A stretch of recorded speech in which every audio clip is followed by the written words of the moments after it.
Most welcome Sonal खुशी class से बच्चों। मैं आज उपस्थित हूँ कक्षा 7वीं की गणित में। अध्याय आपका कौन सा है? आज का अध्याय आपका 10, जिसका नाम है बीजीय व्यंजक। आपको दिखाई दे रहा होगा। बीजीय व्यंजक में मैं समझाना चाहूंगा कि बीजीय व्यंजक वास्तव में क्या कहलाते हैं, और प्रश्नावली हम 10.1 का अध्ययन करेंगे आज। ठीक है, तो बने रहिएगा इस वीडियो में, और इस वीडियो में यदि नए हो तो लाइक सब्सक्राइब कर लीजिएगा। ओके, चलिए।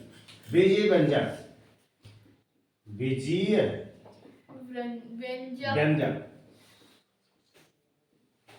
बीजीय व्यंजक अध्याय आपका 10 है। कौन सा? 11। अध्याय 10 आपका। अध्याय 10 वास्तव में बीजीय व्यंजक कैसे? बीजीय व्यंजक वो कहलाते हैं जो एक प्रकार से समीकरण को दर्शाते हैं। समीकरण अर्थात वास्तव में इसमें एक पद रहता है, द्विपद रहता है, त्रिपद। अब इसी को आप क्या बोलते हैं? बहुपद प्रमेय भी बोलते हैं। तो मैं पहले ये बता दूं कि वास्तव में बीजीय व्यंजक का स्वरूप होता कैसे है। तो बीजीय व्यंजक का स्वरूप वास्तव में आपको दो राशियों के मेल से मिलता है। पहला आपका आता है एक चर राशि, और एक का आता है अचर राशि। चर राशि, चर राशि। दूसरा आता है आपका अचर राशि।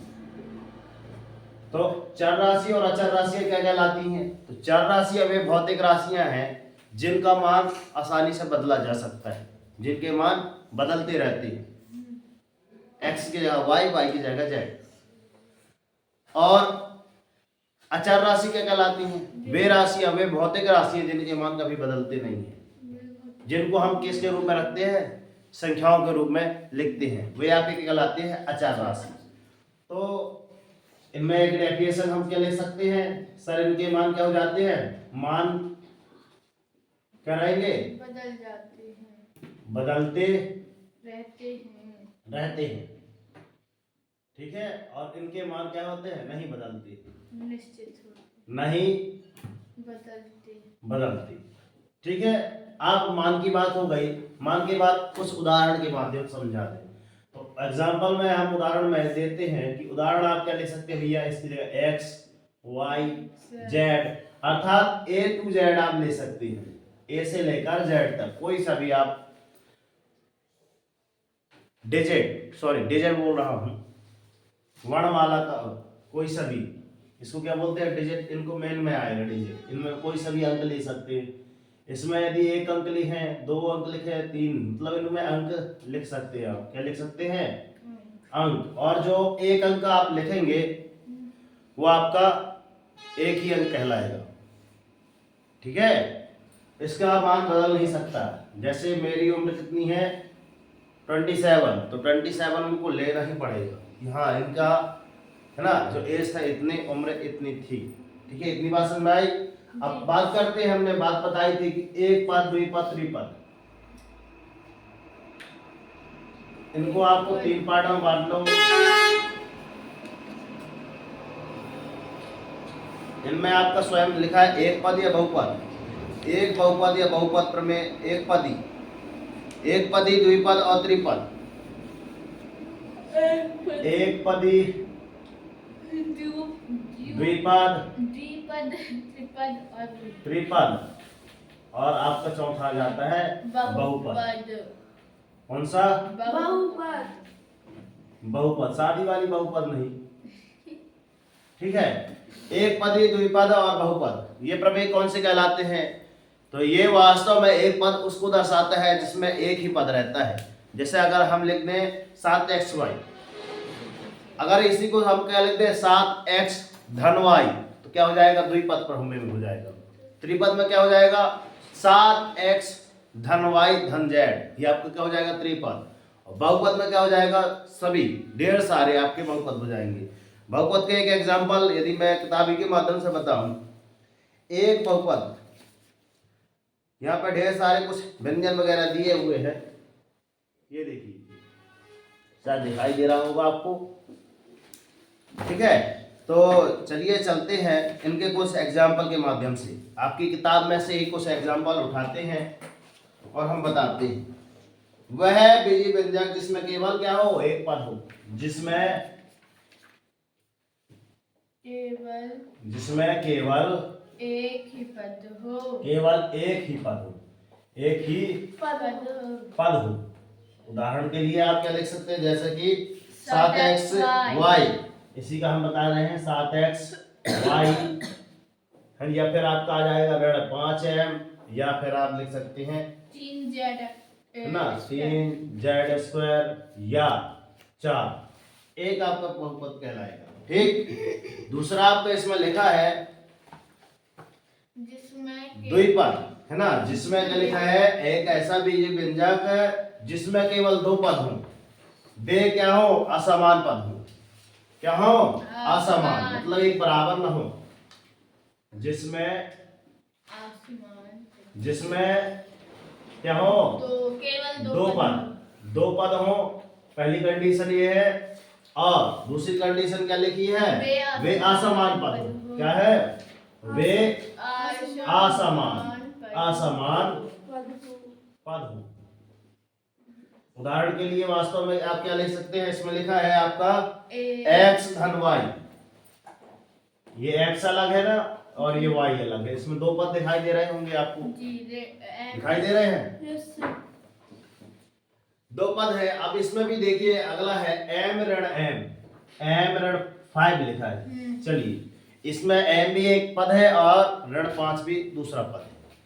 इसके अलावा इसमें लिखा है mn धन 4m, या फिर लिखा है और a² ऋण b²।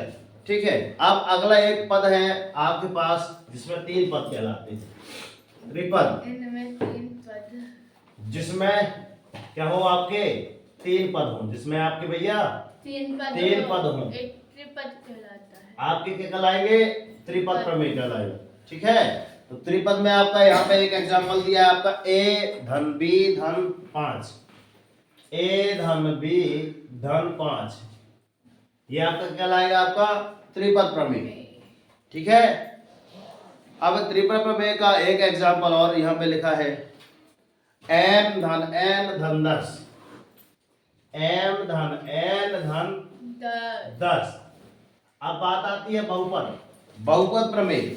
वास्तव में क्या कहलाता है आपका बहुपद प्रमेय, तो यहाँ पे लिखा है x धन y धन 5x एक त्रिपद नहीं है, x धन y धन 5x त्रिपद समय नहीं है। वास्तव में क्या है, x धन y धन 5x एक लिखा है, यहाँ पे बैठ जाओ, त्रिपद नहीं है क्योंकि पद x और 5x क्या है, समान पद है, तो एक बहुपद कहलाता है, पौणिमल कहलाता है। अर्थात व्यापक रूप में एक या अधिक पदों वाला व्यंजक क्या कहलाता है, बहुपद कहलाता है। जैसे कि इसमें देखो, इसकी डेफिनेशन हम आपकी बुक से ही लिख रहे हैं, व्यापक रूप में। ठीक है, व्यापक रूप में, या इसकी डेफिनेशन देखिए, व्यापक मतलब विस्तार में, व्यापक रूप में है ना, एक या अधिक, एक या अधिक पदों वाला व्यंजक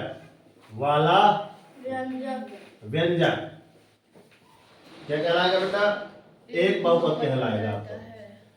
ठीक है, इसके आपका क्या डेफिनेशन क्या लाएगा, व्यापक रूप में मतलब थोड़ा सा विस्तार रूप में, छोटे को थोड़ा सा और बड़े से बड़े रूप में दिखाई देने वाला, व्यापक रूप में एक या अधिक पदों वाला व्यंजक आपका कहलाएगा बहुपद प्रमेय कहलाता है। अब इसका उदाहरण देखिए, वाला व्यंजक बहुपद कहलाता है, क्या कहलाता है, बहुपद कहलाता है। वास्तव में हम इसी के बारे में अच्छे ढेर सारी बातें पढ़ेंगे, तो इसके बारे में अच्छे से पढ़िएगा। इसका उदाहरण यहाँ पे लिखा है आपका x धन y, जो आपको बता रहे थे x धन y धन 5x, x धन y। अब देखिएगा इसमें दो समान पद है, x और x दो समान पद है, मगर x के ही कितने, एक से अधिक पद आ गए, एक तो x हुआ, एक क्या हुआ 5x हुआ, तो यहाँ पे क्या हो गया आपका एक या अधिक रूप में वाला क्या आ जाएगा, आपका व्यंजक आ जाएगा, आपको कहलाएगा बहुपद। इतनी बात आपने बेस जान लिया। ठीक है, अब चलते हैं 10.1 में। 10.1 में सभी क्वेश्चन आप पढ़िए, पहला क्वेश्चन पढ़िए जल्दी से थोड़ा सा। यहाँ लिखेंगे तो काफी समय लगेगा। पढ़ो रेशमा। निम्नलिखित स्थितियों में चारों चरों अक्षरों और अंक गणितीय संक्रियाओं का प्रयोग करते हुए बीजीय व्यंजक प्राप्त कीजिए। पहला, संख्या y में से z को घटाना। दूसरा, पहला प्रश्न। तो ये सारे जैसा कि आपने देखा, एक बालिका ने पढ़ा कि निम्नलिखित स्थितियों में चारों आचरों और अंक गणितीय संक्रियाओं का प्रयोग करते हुए बीजीय व्यंजक प्राप्त करना। बीजीय व्यंजक प्राप्त करना वास्तव में हमने 10 प्रश्नावली आपकी है, आपका प्रश्नावली आपकी है 10.1। इसमें पहला क्वेश्चन आपको क्या बता रहे हैं बच्चों? पहला क्वेश्चन बता रहा है कि संख्या y में से z को घटाइए। यहाँ पे लिखा है आपका संख्या y में से z को घटाना। तो इसको हल कैसे करेंगे देखना ध्यान से। तो संख्या क्या है आपका y, तो y में से क्या घटा रहे हैं आप? z घटा रहे हैं। ये आपका सीधे उत्तर हो जाएगा।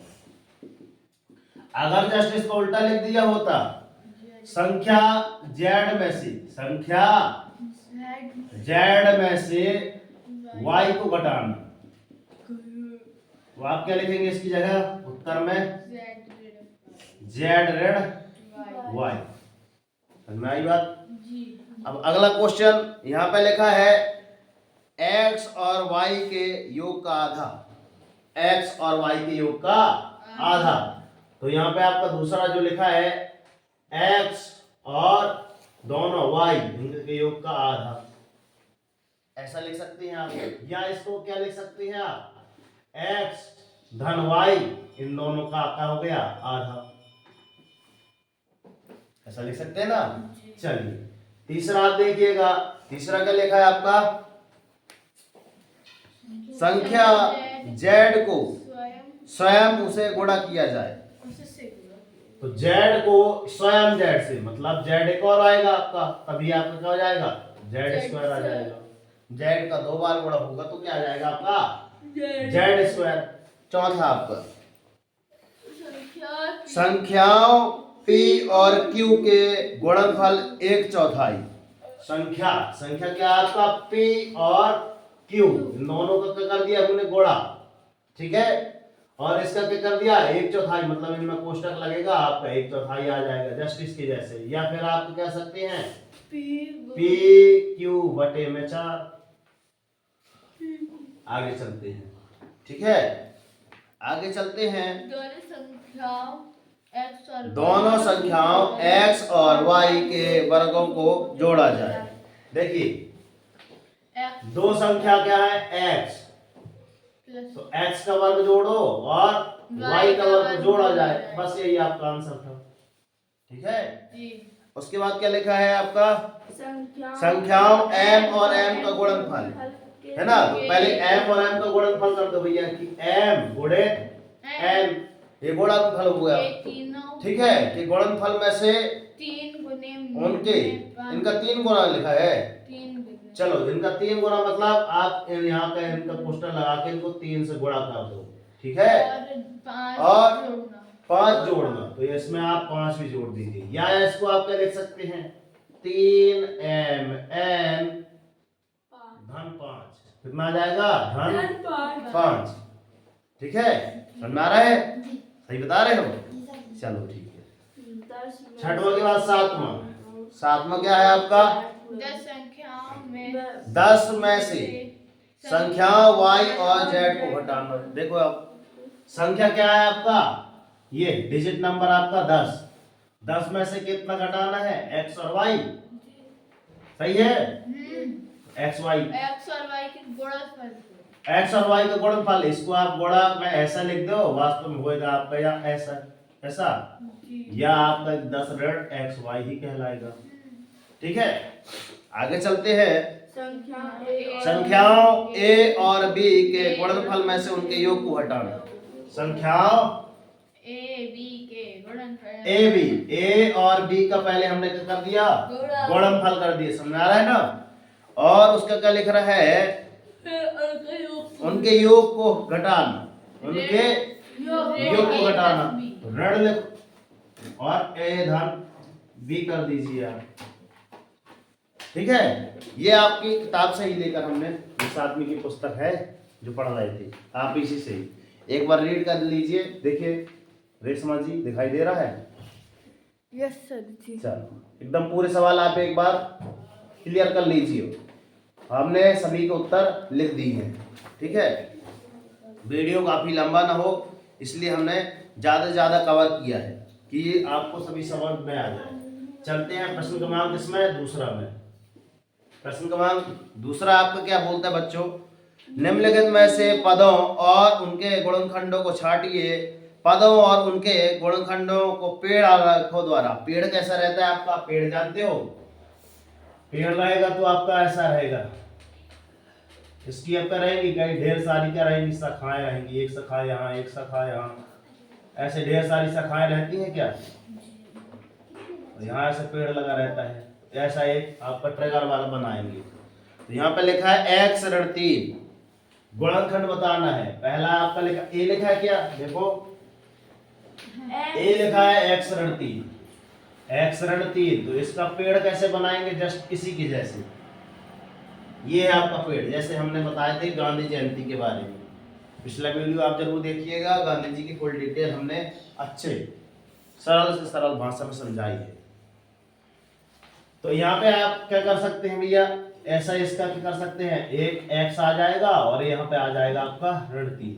आपका ये क्या कहला जाएगा? आपका ये चर कहला जाएगा और ये आपका अचर। ये चर राशि लिख देना और अचर राशि लिख देना।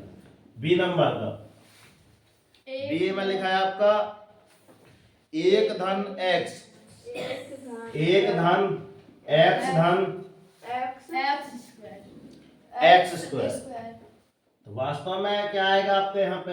इसका आप तो एक ही आएगा, इसका आपका क्या जाएगा? x आ जाएगा और इसका क्या आ जाएगा? x square. इसका पेड़ जमा दो, पेड़ कैसे जम जाएगा इसका? एक x यहाँ आ जाएगा, दूसरा x यहाँ आ जाएगा। लग रहा है पेड़ जैसे? अभी और लग गया, देखो a b c, देखो y ऋण y की घात 3। क्या है? y ऋण y की घात 3। तो यहाँ पे देखो इनको हटाएंगे जब करेंगे तो कैसा आएगा? y का ओनली y आया, फिर y की घात क्या आ गई? 3 आ गई। तो y की घात 3 ठीक हो गए। कितने? 1y 2y 3y। नया भाई D number 5x y square, 5x y square. तो यहाँ पे देखिएगा 5 को हमने अलग लिखा, x को हमने भी अलग लिखा और y स्क्वायर लिखा। अब y स्क्वायर को क्या लिख सकते हैं भैया? y और y, ये इनके गुणनफल, क्योंकि y और y का गुणा करेंगे तो ही y स्क्वायर आएगा। ऋण ए बी है ना? कौन से नंबर का है आपका? ई। सर इधर प्लस नहीं करोगे? Plus 7x plus y। अच्छा इसी का है, अभी आगे है धन। धन क्या था आपका? 7x square y, 7x square y। इससे क्या निकलेगा आपका? 7, इससे क्या निकलेगा? x, इससे फिर निकलेगा आपका y स्क्वायर। y स्क्वायर के फिर 2 आ जाएंगे, y और यहाँ भी y। ठीक है, और ऋण ए बी धन, बोलो इसको, ऋण ए बी धन 2b स्क्वायर 2b स्क्वायर ऋण 3a स्क्वायर। देखो अन्य बताओ इससे क्या क्या अलग निकलेगा? बता सकते हो? बताओ रेशमा। इससे निकला आपका ऋण ए, क्या निकला? ऋण 1। फिर इससे क्या निकला? a। फिर इससे क्या निकला? b। ठीक है, अब इसकी बारी है। इससे क्या निकला? 2। इससे क्या निकला? b square. b स्क्वायर का क्या निकला? bb। ये गुणनफल निकला है। इससे क्या निकला? ऋण 3। इससे क्या निकलेगा? a स्क्वायर और a से a। इससे a और a। ये आपको करना था। तो बोर्ड हुआ समाप्त। ठीक है, अब नीचे दिए गए व्यंजकों पदों में से उनके गुणनफल निकालना है। तो ऋण अगर मैं लिख रहा हूं, छोटा सी जगह यहाँ पे है, देखो छोटा सी यहाँ पे क्या लिखा है, ऋण 4x धन 5। अगला क्वेश्चन रहेगा ऋण 4x धन 5। तो आप कमेंट बॉक्स में बताइएगा कि इनका वास्तव में आपको क्या निकालना है, गुणनखंड, तो कैसे निकाल पाएंगे। इसका आंसर आप कमेंट बॉक्स में बताइए, क्योंकि इनका गुणनखंड इसी प्रकार ही आपको पेड़ के जैसे निकालना है। ठीक है, तो कैसी रही वीडियो आपको बताइएगा। ठीक है, समथिंग कितने मिनट होने को है, 10 से 15 मिनट होने को कि 20 मिनट, 20 मिनट होने को है। तो आज हमने कवर किया है कि समथिंग से ज्यादा आपको क्या मिले, कंटेंट मिले और समय आपका कम लगे। और पिछली वीडियो में हमने बताया था कि 30 जनवरी को अपने शहीद दिवस मनाया जाता है, किनकी यादगार में, आपके राष्ट्रपिता महात्मा गांधी जी के, जो आपके नोटों पे रहते हैं। राष्ट्रपिता और राष्ट्रपति अलग अलग बात है। राष्ट्रपिता मतलब और राष्ट्रपति मतलब। इस समय की राष्ट्रपति कौन है, आप कमेंट बॉक्स में बताइए कि वास्तव में वर्तमान में राष्ट्रपति कौन है। भारत देश के राष्ट्रपति की राष्ट्रपति है कि राष्ट्रपति। ठीक है, ठीक है। उसके बाद चलते हैं, आप इनके जन्म के बारे में तो हमने सारी चीजें बता दी हैं। जन्म, मृत्यु, बचपन का नाम, माता पिता का नाम, पूरा नाम, पत्नी का नाम, संतानें थी, इनकी 4 संतानों के नाम, तो 13 पोती पोतियां थी और 2 बेटियां थी। ठीक है, तो कैसी रही वीडियो। यदि वीडियो पर नए हैं तो आप लाइक सब्सक्राइब करके कमेंट जरूर कीजिए कि सर वॉचिंग वीडियो बहुत ही अच्छी लगी। और मिलते हैं आप लोगों से नेक्स्ट वीडियो में। तब तक के लिए जय हिंद। कर दिखाओ ऐसा कि दुनिया करना चाहे आपके जैसा। उठो जागो और संघर्ष करो जब तक कि आपको आपका लक्ष्य मिल जाए। और सबसे पहले हमको सुबह उठना है और हमारे लिए क्या बनाना है, टारगेट वाली सूची। और उस टारगेट को ऐसा अचीव करना है जब तक कि आपको दिन भर में उसी में बिजी रहना, जब तक कि आपको आपका टारगेट पूरा ना हो जाए। तब तक के लिए जय हिंद बच्चों। मिलते हैं नेक्स्ट वीडियो में। आपने इतना अमूल्य समय दिया, समथिंग 20 से 22 मिनट होने को जा रहे हैं। मैं आपके माता पिता को प्रणाम करता हूं और एक बार आशा करता हूं कि आप मास्टर नदी कोचिंग सेंटर में आइए और अपने बच्चों का दाखिला करवाइए। हमारा यहाँ पे एक ही थीम है, एक कदम बस उज्जवल भविष्य की ओर। तब तक के लिए जय हिंद, वंदे मातरम, भारत माता की जय।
जाओ।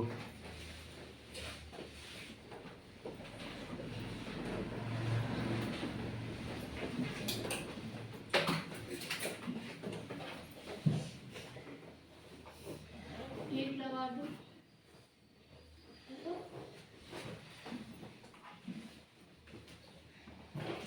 संजय भाई, संडे में